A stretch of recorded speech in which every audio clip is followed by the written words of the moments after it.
Hello and welcome, everyone. I hope you're all doing well. I see a lot of people in chat already, so I'm very, very excited. Welcome to this week's Office Hour with August. As you can see, there's a major difference this week. August, have you spotted the main difference for this stream? For some reason, I don't see any cats in the background. I have no cats in the background. I also don't have Celine for this stream. so, so welcome everyone. My name is Carol. I'm one of the community managers for the Effect House team. I run more in the background. Some of you have probably already met me at some events. I was at last week's. Was it last week? Things happen so fast. It was at the AWE AR Mixer, and I've been at MIT, and I'll be at future events if you guys are planning on traveling in the next couple of weeks. There's some cool things happening. If some of you can guess what the cool thing is, I might see you there. But welcome to the stream. As always, we're here to answer your questions today for office hours. If you've been putting questions into Discord or forums, or if you want, you can type them here as well, and we'll be able to answer them as we go. But we have to introduce my special guest, obviously. August, you want to let people know who you are and what wonderful things you do over at TikTok? Yeah, hey, I'm an I'm an interactive engineer, and so I do a lot of like half art, half engineering stuff, and so I help with making templates for Effect House, for instance, and I run Microjams, which is a sort of template adjacent project where we give subgraphs or templates and show how to do some specific interesting thing. Yeah, microjams are really popular. I know a lot of people love them. Can you give us, are you working on something now? Should we look forward to something? Yeah, you should look forward to something very soon. It's in the pipes. We'll see. We'll see. No hint, that's it? No more hints than that? You'll have more than a hint next week, I'm sure. Okay, cool, awesome. So we're gonna jump right into it. Let us know. August and I were having a really fun discussion about like VHS tapes and things like that. If some of you in chat were alive during that time, both August and I are very old. So we were definitely collecting. Do you want to show what you were showing me earlier? Yeah, sure. In the meantime, chat, why don't you tell us if you were around when VHS tapes were around? Remembers. What do you watch? What did you watch the most of? What was always inside of your VHS machine? Definitely Darren's Dance Grooves. Of course, Darren's Dance Grooves. Everyone saw the commercial, but nobody ever actually owned it. I don't. And then, of course, these rare VHS, the good old 411, the original skateboarders music, Yes. place where skateboarding music came from. Yeah. This is so wild to me because like that style is like coming back and everyone's like thinking it's very retro. And it's weird because we literally grew up on that. Chat is saying Lion King 24/7. I love it. Thank you, friend. Me, it was The Land Before Time on VHS, but not the OG. My dad pirated it. We rented it from the store, and then we pirated it. So that's the one I watched. So at the end, it cuts off at the credits, and then it plays Celine Dion. So there you go. Wow. Our parents' VHS collections were just like my Steam library. Must collect them all. Open them once. Yes, exactly. All right, let's get into it. So there's a ton of really great questions. Let's start with the first one. I think this one came from Discord, and it says, Hello, can anyone help me build a logic and visual scripting for hue gradually changing into all hues or RGB? Thank you. Does that make sense? Yeah. So let's first open up, I think it's called Color Space Converter. This is a pretty interesting node. So I'll turn off the other stuff here, just so we can mess with it. So the Color Space Converter, as you can see, has this drop down, and because of the way this is set up, like your can you hear the construction happening outside? It sounds like... Yeah, I feel like there's never, I think it's like a theme. It needs to be a joke now. I need to make like a a little truck or something that pops up because it's either a garbage truck in your background. Oh no, that's my roommate doing laundry. No, who knows what it is these days. But yeah, this color space converter, basically the conversion type. It's interesting because if you switch between any of these types, they're all going to be Vec4 type, and I think also input Vec4. And so if you change the types, you would probably never do this at runtime because it would be kind of clumsy to change this dropdown and then also change the input and output of what you're doing, because like an HSLA or an RGB are kind of like used for different things. Or yeah, you probably just wouldn't like be switching between them. You'd just create a second color space converter. So yeah, this is unique in the sense that you'll basically choose this and then it'll be set forever, and you will probably not be changing it at runtime. So you just pick whichever one you want. So maybe RGBA to HSLA to start, and then you would create another one and make sure that it's HSLA to RGB to bring it back to that RGBA, because RGBA is what will convert directly to color. So you have to bring it back after you do that, just remember. So let's just bring in some color. Let's just add some kind of 2D image, screen image, and we'll just use the camera input so it looks the same as the camera. And then we can just change this color on that. And this is how we'll see what we're kind of working with. So this will be our final output after our transformation. So you can see the data converter automatically will convert from Vec4 to color. So we'll take in, let's just take in some default color. I'll have to make a variable, I think, since this is a Vec4 input.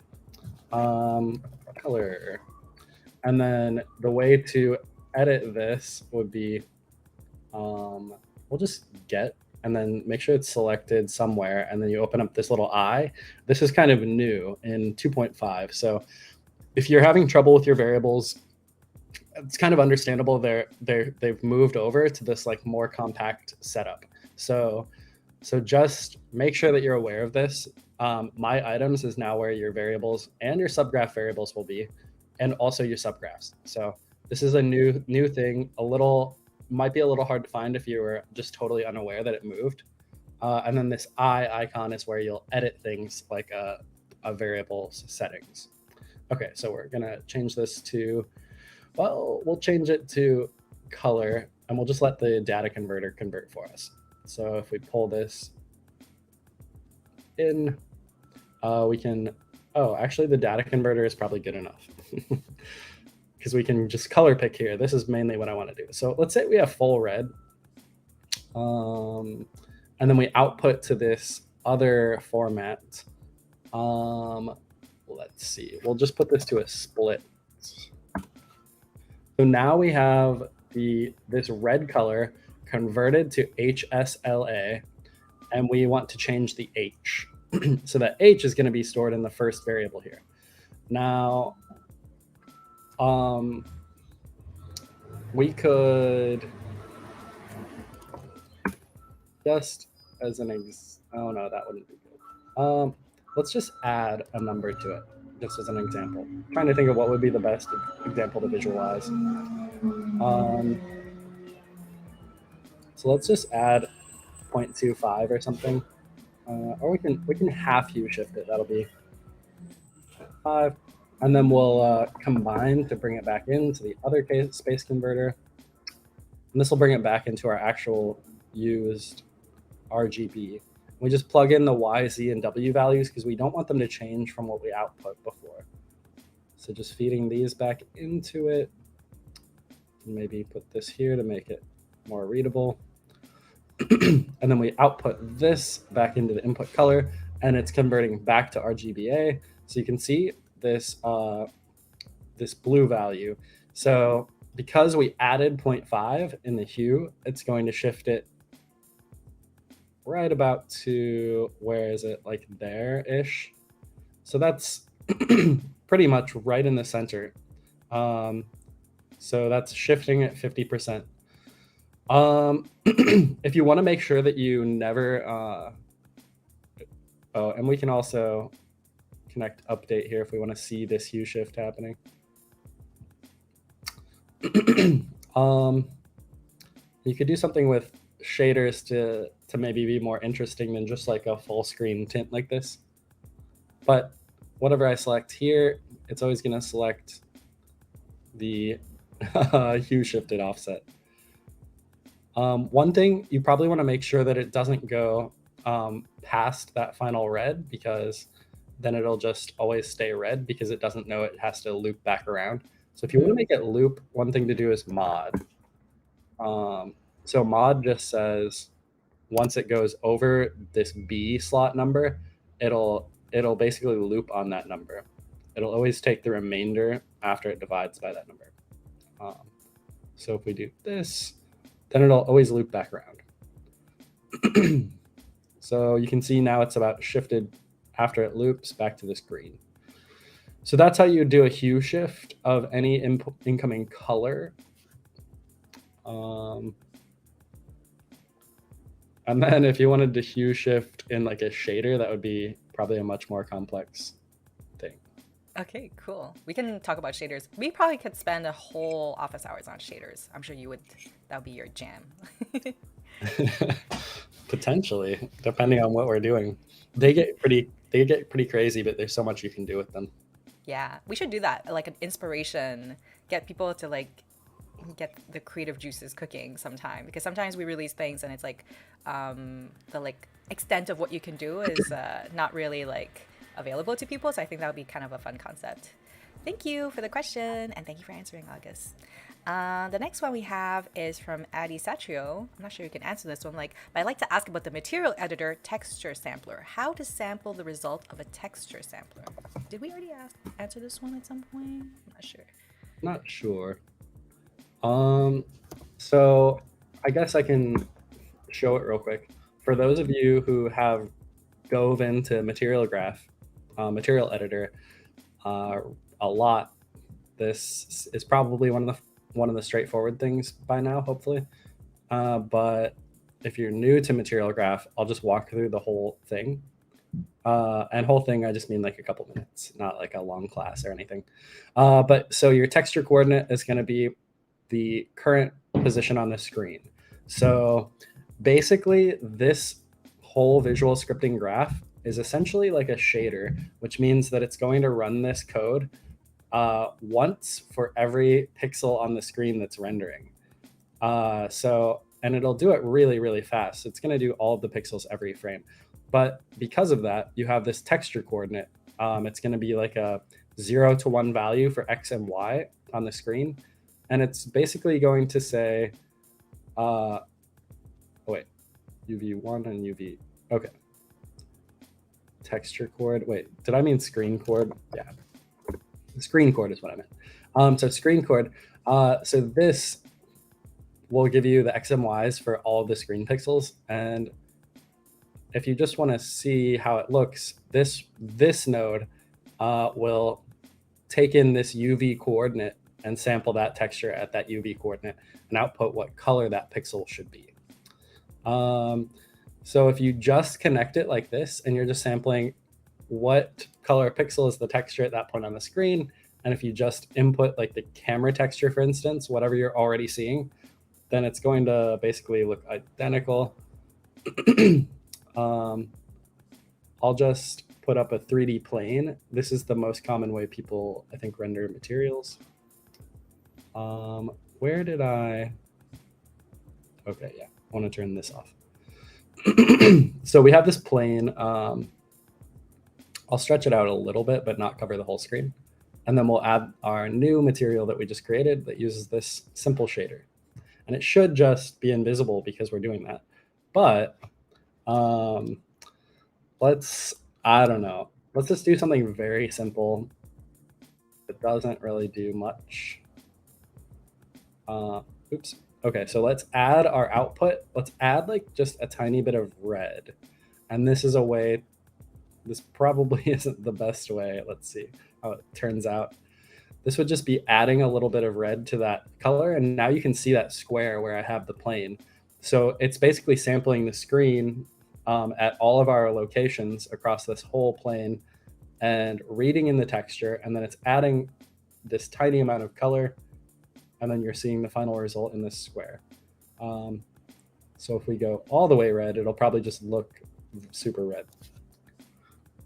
Well, I'm getting messages from Addie in chat. Oh, okay, wait, sorry. They're looking for something different. They're saying that how to resample the result of a texture sampler. So the output is a VEC4, but the sampler wants a 2D texture. Like they want to resample this result of any shader processing. So then you sample it, and then you do some processing, and then you resample it again. So there's a couple ways. So if it's within the same shader, then you basically always just want to keep modifying whatever this color value is. And you don't have to resample. You can like I added a color to this one, and then I just use the output of that. And that's the same thing as sampling this with some transformations. But if you have like multiple materials, that's kind of like you would probably call it like doing multiple passes, or maybe not.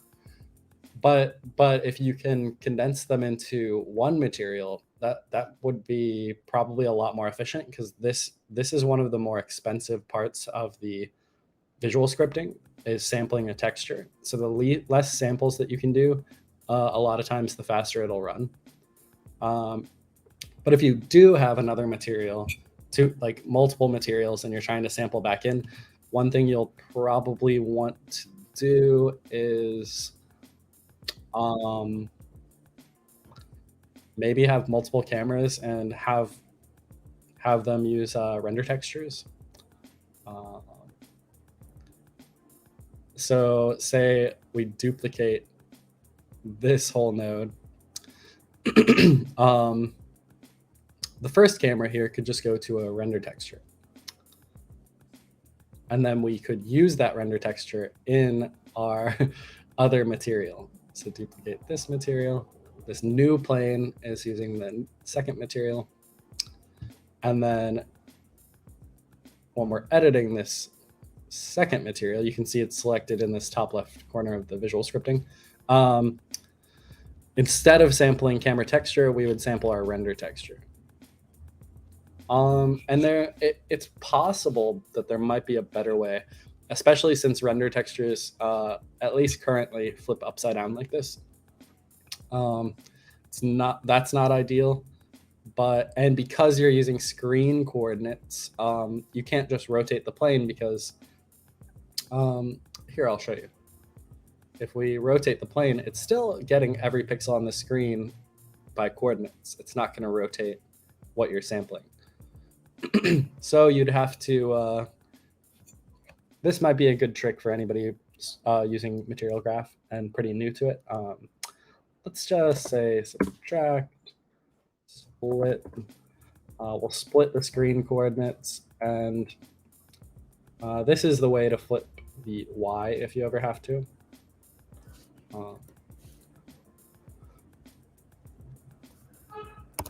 1 minus Y, and then combine, append to, it's called. And then we plug this back in, and it'll be flipped. Oh my God. That's a whole process. Yeah, it is. This, and I made myself a subgraph for this just because I've done it quite a few times. But I will say that I don't know if, I don't know. I expect in the future at some point for that flipping of the render textures to go away. So this is like kind of a temporary workaround.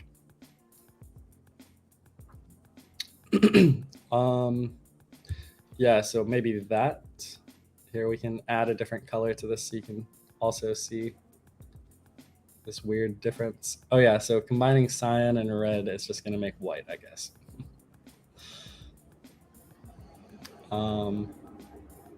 this is kind of like an additive blend. I don't even know if this is technically an additive blend or if it's just adding colors. If there's, can't remember what the difference would be. But yeah, is there any other? Does that answer the question? I think so.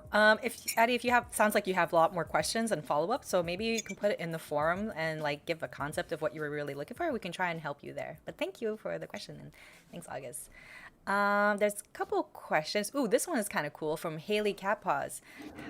She wants to know how we go about creating something like a see-through material. Example that we could use to make someone invisible in the material editor. Do you think that would even be possible currently? Yeah, it's interesting because there's a lot of different ways to try that. Um, I noticed. Shout out to Mark Wakefield for his invisible effect. It does some really cool stuff where it's using that camera texture and just trying to avoid the parts of the camera texture that the person is in, and doing some like, well, I don't actually know how it works. I didn't talk to him, but I saw it and I had some ideas of how I thought it would work based on some experiments I've tried. So you can kind of like make it more complex or very simple. So I think the complex version is like warping the using like the maybe light values of the person or something to get like the some warping like water refraction kind of look to put in a different part of the background of the screen and wrap it around this like fake person shape. The simplest version of this that I've done in the past, but I just never released, um, is using segmentation as like kind of a non-eraser section. So like whatever part the user is in the screen, you would not erase those pixels from the background, but you would erase all of the pixels, all of the other pixels. You would keep refreshing them. You would kind of freeze frame wherever the person is to some like to like a screen when they're not in the frame. This is my favorite way to do it. It requires the person at some point to have their phone like on a tripod or something and move out of the screen. And then it can end up looking really good because you can tap the screen to make them like disappear or not. You could do that actually without the segmentation, like drawing, but to make it a little nicer, to where things are updating in the background, like a fan is still spinning on the top, you would do this thing where it's constantly freezing only the part where the person is, and then the rest of it can like freely refresh every frame. So then, like for my exact screen that you're looking at right now, it would look pretty convincing that I'm not there while I'm still sitting here. Yeah. Oh, that's so clever, actually. I like that. Yeah, it was pretty fun to work with, but the you could like usually see some area at the edge of the segmentation. So I never got it perfect, so I never released. But if somebody else can get it, go for it. Nice. Thank you. I have a couple minutes left. I think we can answer a couple more questions. Brett has a question.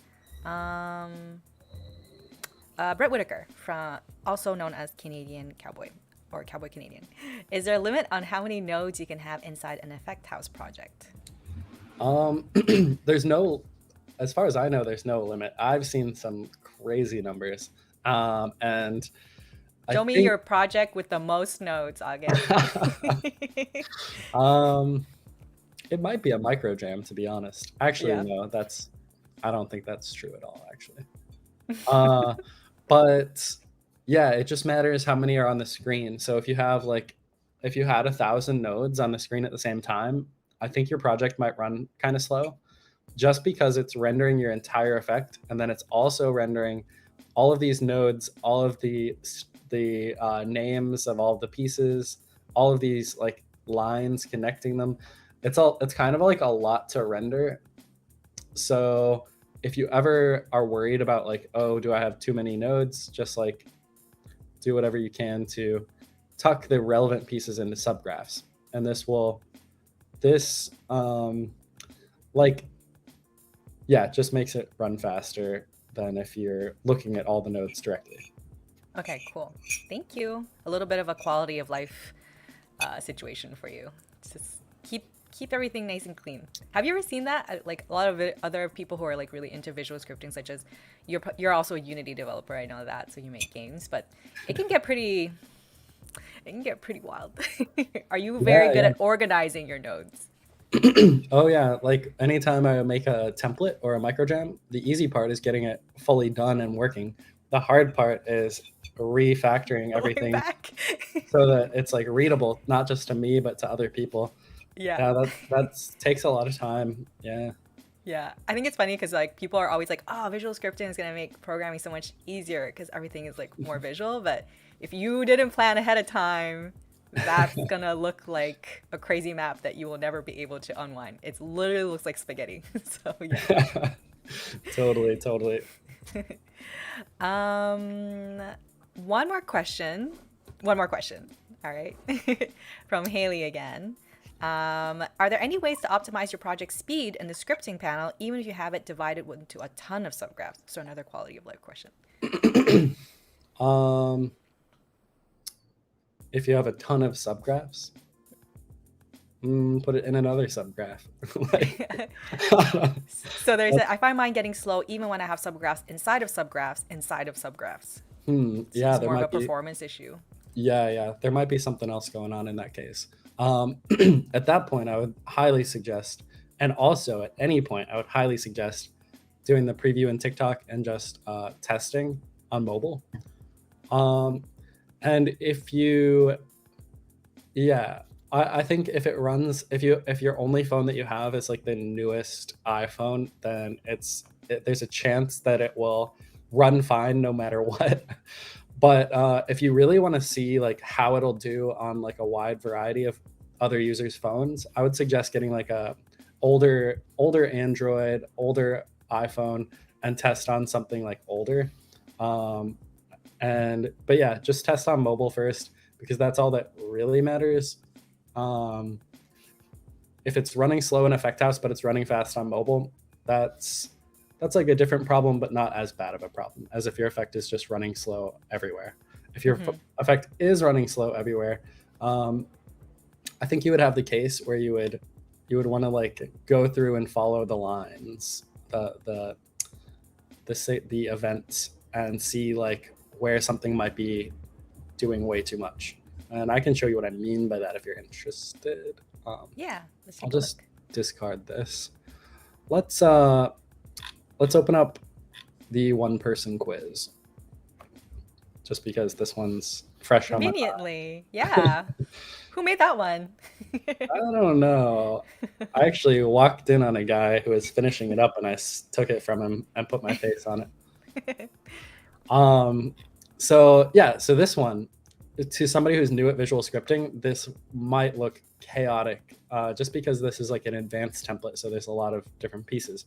But that's what these comment boxes are for, so you can kind of like follow the logic. There's even like a series of like numbers showing you like what logic happens first. So if this project was slow, the first thing I would do would be to kind of just like, you want it to be running when you're testing also. So if it's running, I can see like, okay, these things are happening very seldom because those blue dots, they only appear like when I tilt my head. So the stuff that's happening in these and the stuff that gets passed forward from these, it happens like once every like few seconds. It's not happening very often. So probably I don't really have that. That gives me right away this heads up that probably I wouldn't have any performance issues anywhere in here. So then I would be like, okay, well, what is happening every single frame? Maybe this update and transition, since it says update, maybe there's an update in here, but it's a different kind of update. So then you're like, okay, that one seems safe. There's not anything happening every single frame. The blue lights are not lighting up anywhere. So let's take a look in here. And then you would be like, okay, here's an update. But maybe this is a terrible example because it's super efficient and not really doing anything every frame except checking the rotation of your head.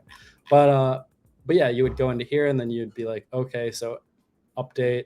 It seems like pretty often it's like lagging. So then go into here and you just like kind of look for the blue dots that are always on, kind of look at something that's getting called every single frame and go into there and kind of think like, is this getting called once every frame? Is it somehow getting called on some sort of a loop, like multiple times per frame? Kind of look for like where the most visual scripting is being called, and like if it's being called multiple times, and just try to like figure out if there's a more efficient way to do that less. Okay, cool. Thanks. So the advice from August is just find the thing that's making it bad and do less of that. All right. Thank you. That's what I've done my whole life. That's my main strategy.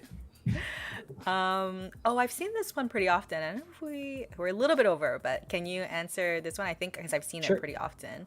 And it's from Hongwei, and it's what is the best way to get the camera's screen size in world coordinates? So I think I noticed people having a lot of issues with their camera, so I think it's a good one. Screen size and world coordinates just in regular visual scripting, or They didn't specify, so okay. So, oh no, it's loading. Okay, so screen size. Let's see. I think at some effect resolution info. Here it is. So this is going to be the screen size for your effect. So the width right now is 405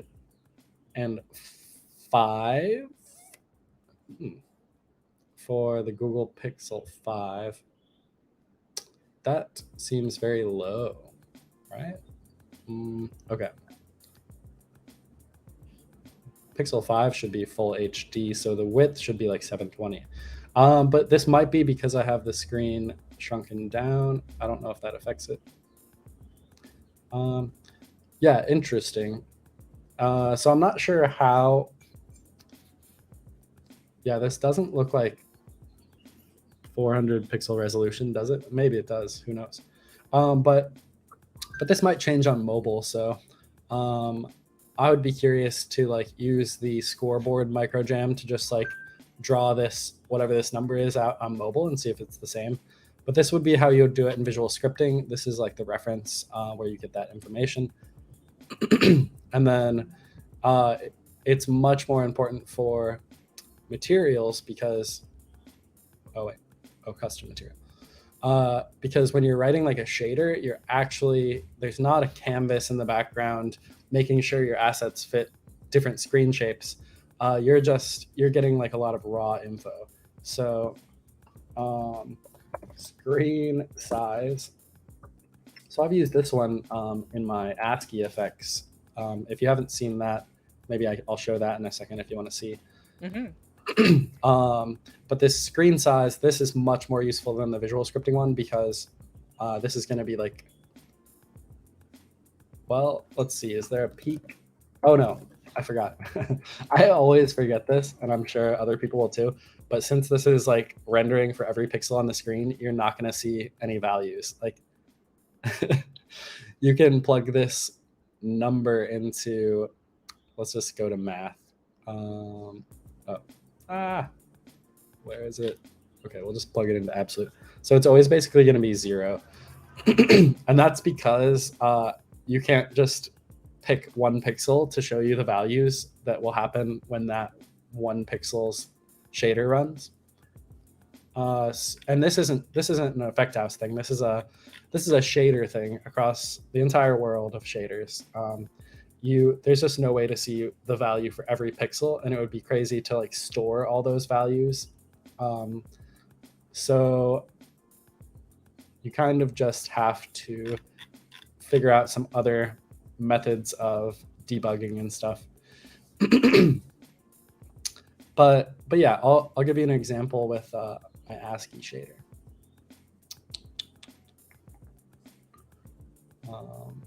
Let's see.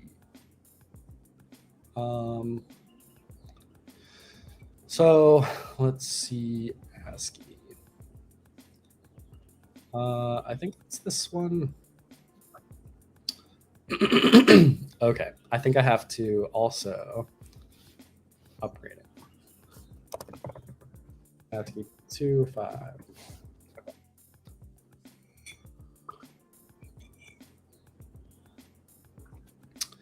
Okay. So this shader, as you can see, this is one of the ones that I have not tried to templatize, and it looks like a spaghetti meatball. But you can see, wait, okay, I've got some stuff in some subgraphs. So like, I'm taking the view size. Okay. Screen size and view size. Oh, okay. Interesting. I always love these streams because it's like we discover things as we're doing it too.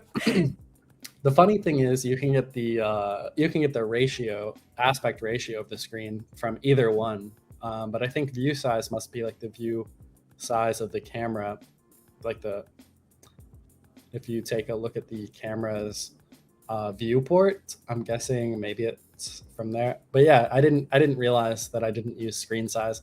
I use screen sizes in all of my more recent effects, so I just use it to get the ratio a lot of times. So you can do this height divided by width, and you'll be able to do that. But yeah, very interesting. There's a lot of different ways to do a lot of things, and and yeah, and you can see this gets a little chaotic, but I did some extra things, like added a tiny bit of noise to make it a little more alive across the whole screen. And I definitely want to show how this whole thing is made and reorganize this to look more readable at some point. But basically, we're multiplying out each of these pixels like by like 100 or something, or 20, and then we're clamping that value down to the lowest integer, and then we're dividing it back by that same amount. So you get these like divided little squares on the screen. And then once you have those, you can also use that same math to figure out where within this square am I. And it's almost like you're creating this screen of squares that each have their own UV map. So then you can end up drawing whatever you want in these. So then if you, like, for example, what I did here is sampled the center pixel of each of those squares, and for that whole square I draw whatever the brightness at that center value was, and I choose what I want to draw on the screen based on that brightness value. So then you have this subgraph down here where it's like pulling from this ASCII. Well, you can't see it here because it's being pulled in from the subgraph, but I have this ASCII thing, and if we take a look at that, it's just a ramp. If you're ever familiar with textures in materials, most of the time you'll see like an albedo map, and that'll be like the colors of the material on like a 3D model. But sometimes you'll have some ramps where it's like you don't need the whole 3D thing, you just need like a set of things in order, and so you just sample which of these squares you want to represent each of your squares. And so it does get pretty complicated, but I think it would be like a medium level. Like after you've messed with shaders for like a month or so, like this would maybe totally make sense to you, like if you saw the template.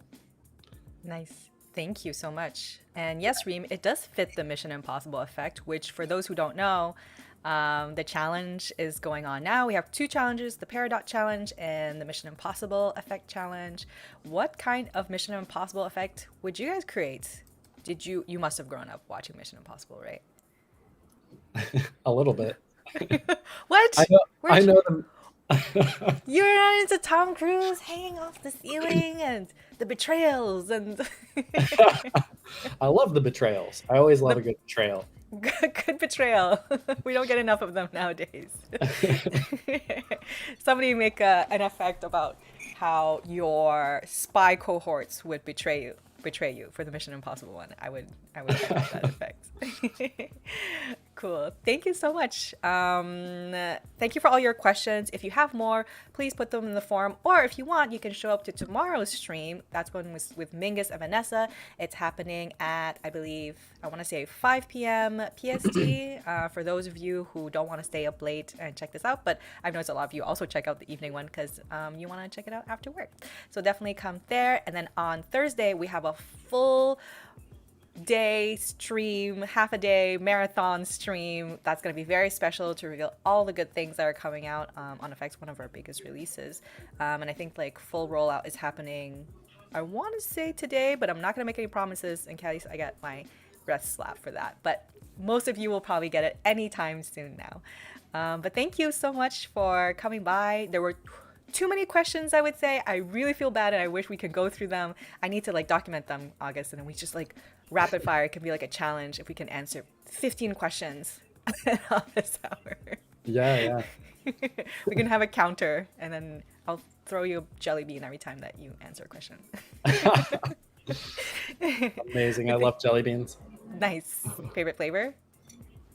Blue. All right. August's favorite flavor jelly bean is blue, so please send them to the TikTok office in LA. Thank you, everyone. Again, please go check out all the new challenges. Tune in next time, and thank you for being so awesome again. All right. Bye. Bye-bye now. See ya. See ya.